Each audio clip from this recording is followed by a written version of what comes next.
Bismillahirrahmanirrahim.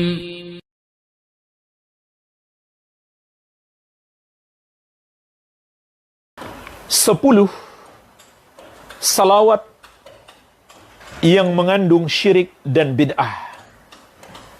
Sebagiannya mengandung syirik, sebagiannya mengandung kekufuran, sebagiannya mengandung bid'ah.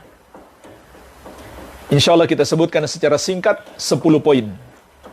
Yang pertama adalah salawat bid'ah sekaligus syirik. Kenapa bid'ah? Karena tidak ada contoh dari Rasulullah SAW. Sekaligus juga lafaznya mengandung syirik. Contohnya salawat nariyah, atau mereka sebut juga salawat tafrijiyah atau salawat kurutubiyah. Bagaimana bunyinya?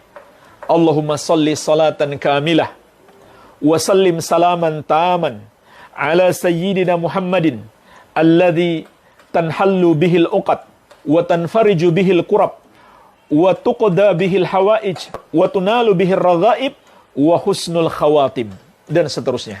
Artinya, ya Allah, limpahkanlah salawat yang sempurna dan curahkanlah salam yang penuh kepada Nabi kita Muhammad sallallahu alaihi wasallam, yang dengan beliau semua kesulitan dapat terpecahkan, semua kesusahan dapat dilenyapkan, semua keperluan atau kebutuhan dapat terpenuhi, dan semua yang diinginkan dapat digapai, dan husnul khatimah dapat diraih.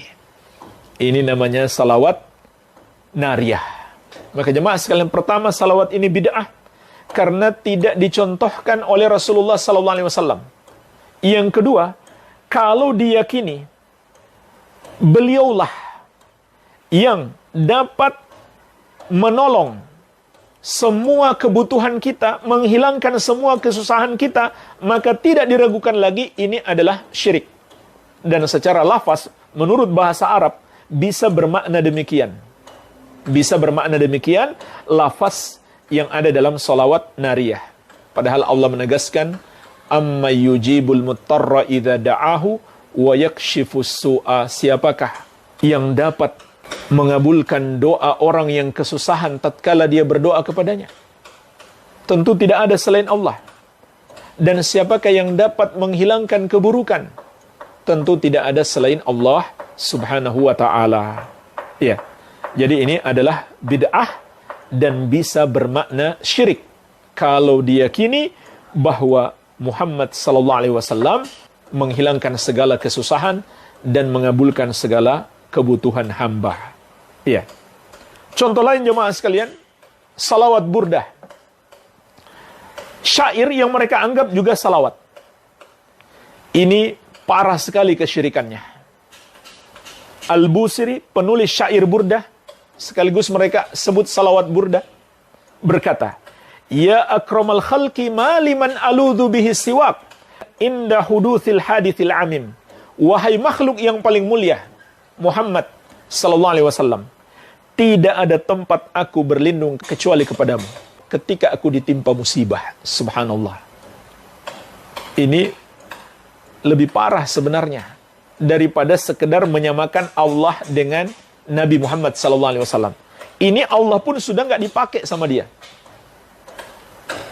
Karena dia katakan, wahai makhluk yang paling mulia, tidak ada tempat aku berlindung kecuali kepadamu. Bukan lagi kepada Allah. Kalau dia mengatakan, tidak ada tempat aku berlindung kecuali kepadamu dan kepada Allah, itu syirik. Sekarang Allah malah sudah nggak dipakai. Kemudian dia juga mengatakan, wa inna min judika dunya wa darrataha wa min ulumika ilmul lauhi wal qalam. Dan sesungguhnya di antara anugerahmu dunia dan akhiratnya, dan di antara ilmu yang engkau miliki, ilmu tentang Al-Lauhul Mahfuz dan catatan takdir. Subhanallah. Dia katakan Nabi SAW yang menganugerahkan dunia dan akhirat kepada para hamba. Padahal Allah menegaskan, wa inna lana lal akhirata wal ula. Sesungguhnya milik kamilah akhirat dan dunia. Surat Al-Lail ayat ke-13. Lalu dia mensifatkan Nabi SAW mengetahui perkara gaib, mengetahui catatan takdir yang ada di Allahul Mahfuz, Padahal Allah menegaskan di surat An-Naml ayat ke-65, "Qul la ya'lamu man fis samawati wal ardil ghaiba illallah." Katakanlah, tidak ada yang mengetahui perkara gaib satupun makhluk di langit maupun di bumi kecuali Allah. Dan jemaah sekalian, di salawat burdah ini juga ada pensifatan kepada Nabi sallallahu alaihi wasallam yang tidak tepat. Salawat burdah itu awalnya adalah Maulaya salli wa sallim daiman abada ala habibika khairil khalqi kullihim. Ini seringkali mereka buat nyanyian-nyanyian. Artinya apa?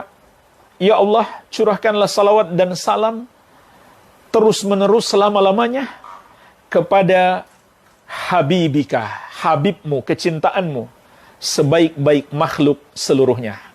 Kalimat habibika, Muhammad sallallahu alaihi wasallam adalah habibmu ya Allah. Maka jemaah sekalian, para ulama menjelaskan, ini kurang tepat untuk disifatkan kepada Nabi sallallahu alaihi wasallam. Kenapa? Karena pensifatan kepada beliau lebih tinggi daripada habib, yaitu khalil.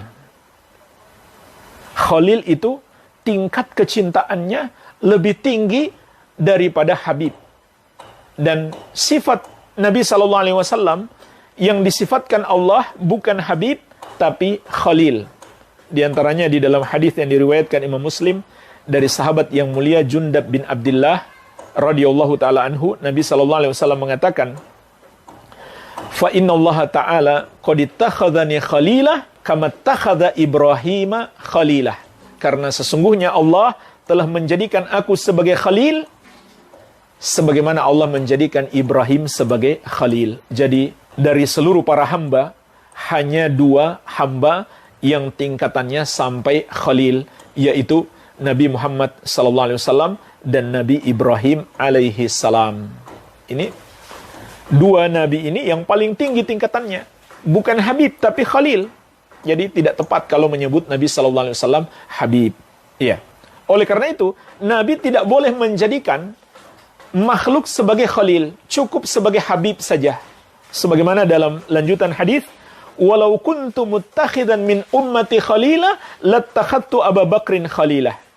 Andaikan boleh aku jadikan dari umatku seorang khalil, maka orangnya adalah Abu Bakar. Orangnya adalah Abu Bakar As-Siddiq radhiyallahu anhu, tapi tidak boleh.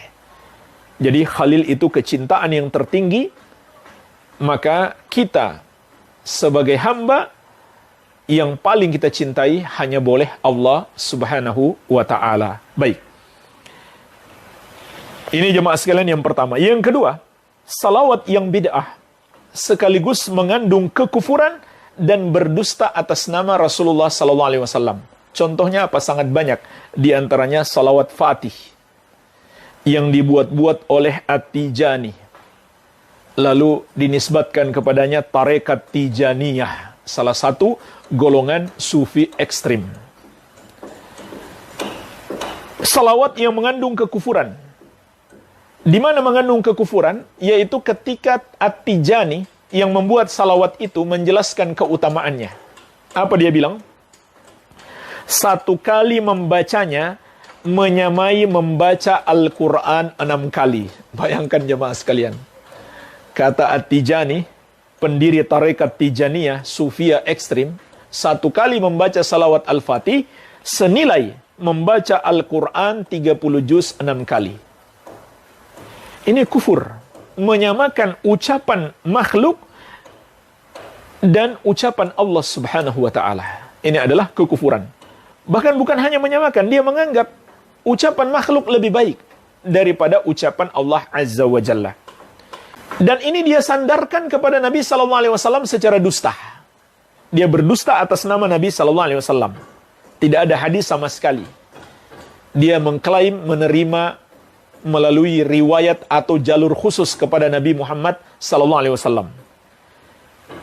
Dia berkata, kemudian beliau sallallahu alaihi wasallam mengabarkan kepadaku untuk kedua kalinya bahwa 1 kali membacanya menyamai setiap tasbih yang terdapat di alam ini dari setiap zikir, dari setiap doa yang kecil maupun besar, dan dari Al-Quran 6.000 kali. Na'udzubillah. Salawat Fatih dia katakan Nabi Muhammad SAW mengabarkan kepadaku pada akhirnya menjadi lebih afdal dari Al-Quran sebanyak 6.000 kali. Ini kan khayalan dan kedustaan atas nama Nabi Muhammad SAW. Dan kekufuran. Bagaimana bisa ucapan kita bersalawat kepada Nabi SAW lebih baik daripada Al-Quran kalamullahi azza wa jalla. Ini jelas kekufuran dan kedustaan atas nama Nabi Muhammad SAW. Karena dia klaim itu hadis Nabi SAW. Padahal tidak ada satupun sanad yang sahih. Bahkan yang dhaif sekalipun tidak ada. Iya. Dan Nabi SAW telah mengingatkan kita. Man kadzaba alayya muta'ammidan falyatabawwa maq'adahu minan nar. Barang siapa berdusta atas namaku dengan sengaja, siapkan tempat duduknya di neraka. Kemudian yang ketiga, salawat yang mengandung tawassul yang bid'ah. Salawat yang mengandung tawassul yang bid'ah. Contohnya gimana? Salawat Badar. Salatullah salamullah ala toha rasulillah. Salatullah salamullah ala Yasin habibillah. Perhatikan jemaah sekalian. Toha dan Yasin mereka anggap juga nama Nabi Muhammad SAW, padahal tidak ada dalil sahih. Tidak ada dalil sahih yang kami ketahui tentang Toha dan Yasin sebagai nama bagi Nabi Muhammad SAW. Juga di sini sama dengan salawat Burdah tadi, mensifatkan Nabi SAW dengan Habib, Habibullah. Ini tidak tepat, harusnya Khalilullah. Kemudian lanjutannya, tawassalna bismillah wa bil hadi rasulillah. Perhatikan, ini dua kalimat. Yang pertama betul, yang kedua bid'ah. Tawassalna bismillah. Kami bertawassul dengan menyebut nama Allah. Ini betul. Yang kedua, wa bil hadi rasulillah. Kami bertawassul dengan Al-Hadi, yaitu Muhammad Rasulillahi sallallahu alaihi wasallam. Ini adalah tawassul yang bid'ah, tidak diajarkan oleh Nabi sallallahu alaihi wasallam. Bahkan wa kulli mujahidin lillah bi ahlil badri ya Allah. Kita bertawassul juga dengan setiap mujahid di jalan Allah, yaitu ahlil badar, para sahabat peserta perang Badar. Jadi dia bertawassul dengan Nabi sallallahu alaihi wasallam dan para sahabat. Ini tawassul yang bid'ah, tidak ada contohnya dari Nabi sallallahu alaihi wa ala alihi wasallam. Iya. Begitu pula dalam salawat burdah tadi ada lafaz di dalamnya. Ya, salawat burdah itu panjang. Nah, di antara lafaznya adalah Ya Rabbi bil Mustafa ballik maqasidana. Wahai Rabb, dengan Al-Mustafa, yaitu dengan Nabi SAW, sampaikan kami kepada maksud-maksud kami. Jadi bertawassul dengan Al-Mustafa, Nabi SAW. Ini pertama salawat yang bid'ah, tidak ada contoh dari Nabi SAW. Yang kedua juga tawassul yang bid'ah, karena tidak ada contoh dari Nabi SAW. Dan beliau mengingatkan, Man amila amalan laisa alaihi amruna fahuwa raddun. Siapa yang melakukan satu amalan, tidak ada padanya petunjuk dari kami, amalan tersebut tertolak. Kemudian yang keempat, termasuk bid'ah dalam salawat adalah menentukan jumlah khusus yang tidak ditentukan oleh Nabi SAW.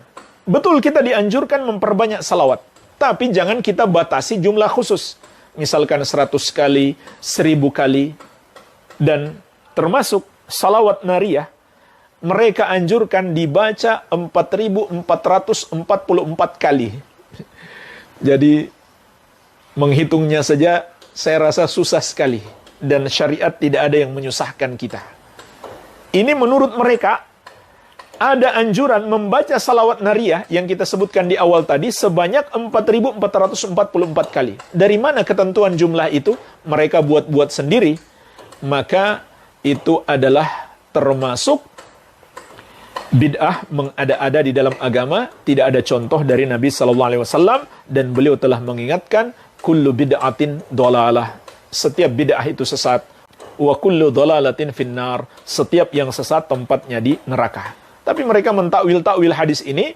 Hadis yang sudah jelas, semua bid'ah itu sesat, tapi mereka takwil-takwil lagi sampai akhirnya jadi ada bid'ah hasanah. Subhanallah. Kemudian yang kelima, meyakini keutamaan khusus. Meyakini keutamaan khusus. Seperti jemaah sekalian, mereka yakini membaca salawat nariyah tadi sebanyak 4.444 kali, maka semua permintaan akan dikabulkan. Dari mana keutamaan khusus seperti ini? Mereka buat-buat sendiri, tidak ada dalilnya. Maka meyakini ada keutamaan khusus tanpa ada dalilnya, ini adalah termasuk keyakinan yang bid'ah. Begitu pula salawat fatih tadi, itu keutamaannya sangat banyak menurut mereka. Terbebas dari berbagai macam kesulitan di dunia dan di akhirat, dibaca ribuan kali dan seterusnya. Ya, ada jumlah-jumlah khusus dengan keutamaan-keutamaan khusus. Dan keutamaan-keutamaan khusus itu pun dengan jumlah-jumlah khusus, seperti mereka mengatakan membaca salawat Al-Fatih 100 kali pada malam Jumat, maka dosa selama 400 tahun terhapus. Intinya mengada-ada dalam agama. Keyakinan-keyakinan yang batil yang tidak berdasarkan dalil. Yang keenam, menentukan waktu khusus tanpa ditentukan oleh dalil. Seperti hari-hari khusus, hari Senin misalkan atau hari Kamis. Maka kita diperintahkan memperbanyak salawat. Silahkan memperbanyak salawat kapan saja. Tidak boleh kita mengatakan, kalau masuk hari Senin misalkan, kita perbanyak salawat. Tidak. Kapan saja kita perbanyak salawat. Tapi kalau kita katakan, jika masuk hari Jumat kita perbanyak salawat, boleh. Kenapa? Ada dalilnya. Karena ada dalilnya. Sedangkan hari Senin atau Kamis dan lain-lain tidak ada dalilnya. Yang ketujuh, menentukan tempat khusus tanpa dalil. Jadi, ada tempat-tempat khusus yang kita sebutkan tadi, dianjurkan dalam dalil. Seperti ketika memasuki masjid dan keluar dari masjid. Ketika di Masjid Nabawi lebih dianjurkan lagi. Kalau kita menentukan ada tempat khusus, jika kita sampai di situ, hendaklah kita perbanyak salawat, padahal tidak ada dalil yang menjelaskan, maka itu adalah termasuk bid'ah. Iya. Termasuk menentukan keadaan-keadaan khusus, menganjurkan salawat padanya yang tidak dianjurkan di dalam syariat. Atau menambah-nambah lafaz yang tidak dianjurkan dalam syariat. Seperti ketika adzan menambah kumandang salawat. Maka ini termasuk bid'ah. Salawat itu bagus, disyariatkan. Tapi ketika adzan, jangan kita tambah kumandang salawat. Bersalawat setelah adzan itu disyariatkan. Tetapi menambah kumandang adzan dengan salawat, itu adalah termasuk bid'ah. Ya. Oleh karena itu jemaah sekalian, para sahabat melarang apa yang sudah ditentukan lafaznya dari Nabi SAW, lalu kita tambah-tambahi lagi. Disebutkan dalam riwayat At-Tirmidzi dari Nafi, tabi'in yang mulia, murid Ibnu Umar radhiyallahu anhuma, beliau menceritakan, anna rajulan atasa ila jambi Ibni Umar, bahwasanya ada seseorang yang bersin di dekat Ibnu Umar radhiyallahu anhuma. Faqal, lalu orang itu mengatakan, alhamdulillah wassalamu ala rasulillah. Dia bersin lalu dia ucapkan alhamdulillah dan salam kepada Rasulullah sallallahu alaihi wasallam.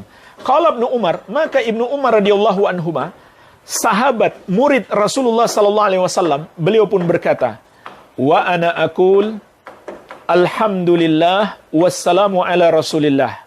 Wa laysa hakadha allamana Rasulullah sallallahu alaihi wasallam. Allamana an naqul alhamdulillah ala kulli hal. Kata beliau, aku pun mengatakan alhamdulillah wassalatu wassalamu ala rasulillah. Tapi ketika bersin, Nabi SAW tidak mengajarkan kepada kita untuk mengucapkan alhamdulillah wassalamu ala rasulillah.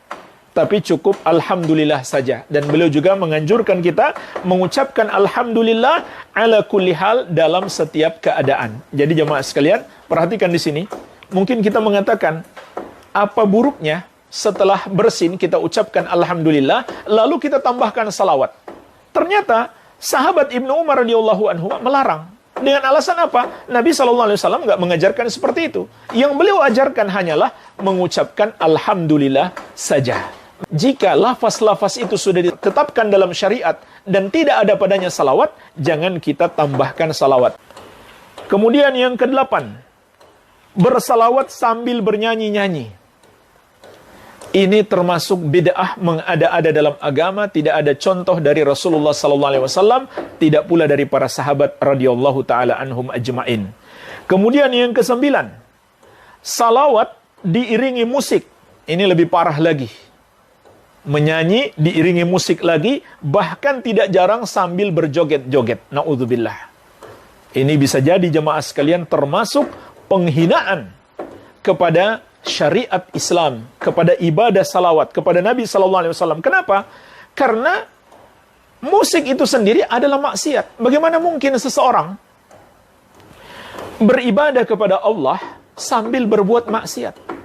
Musik itu maksiat berdasarkan kesepakatan ulama 4 madhab, berdasarkan hadis-hadis yang sahih, di antaranya Rasulullah SAW menegaskan, la yakunanna aqwamun min ummati yastahilluna al-hira wal harira wal khamra wal ma'azif. Akan ada nanti segolongan dari umatku yang menghalalkan zina, sutra bagi laki-laki, khamar, dan alat-alat musik.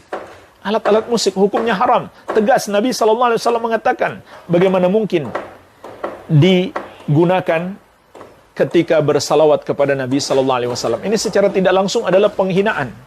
Maka hati-hatilah. Kemudian yang ke-10, bersalawat dengan suara keras atau sambil berjamaah, mengucapkannya secara berjamaah. Jemaah sekalian, pada dasarnya berdoa itu dianjurkan untuk dipelankan, bukan dikeraskan. Nabi SAW mengatakan, irba'u anfusakum innakum la tada'una asamma wala ghaibah. Sayangi diri kalian, sesungguhnya kalian tidak sedang berdoa kepada yang tuli lagi gaib, yang tidak ada, yang jauh. Sesungguhnya kalian sedang berdoa kepada Allah yang maha mendengar lagi maha dekat. Jadi kenapa harus dikeras-keraskan bacaannya? Maka ini menyelisihi petunjuk Nabi SAW itu sendiri. Pada dasarnya berdoa termasuk bersalawat itu dianjurkan tidak dikeraskan. Begitu pula dilakukan secara berjamaah. Dilakukan secara berjamaah. Seperti ada yang memimpin, lalu diikuti oleh jamaah dengan satu suara, seperti kor begitu. Maka ini termasuk cara yang bid'ah, tidak ada contoh dari Rasulullah sallallahu alaihi wa ala alihi wasallam. Walhamdulillah, mungkin ini yang bisa kita bahas.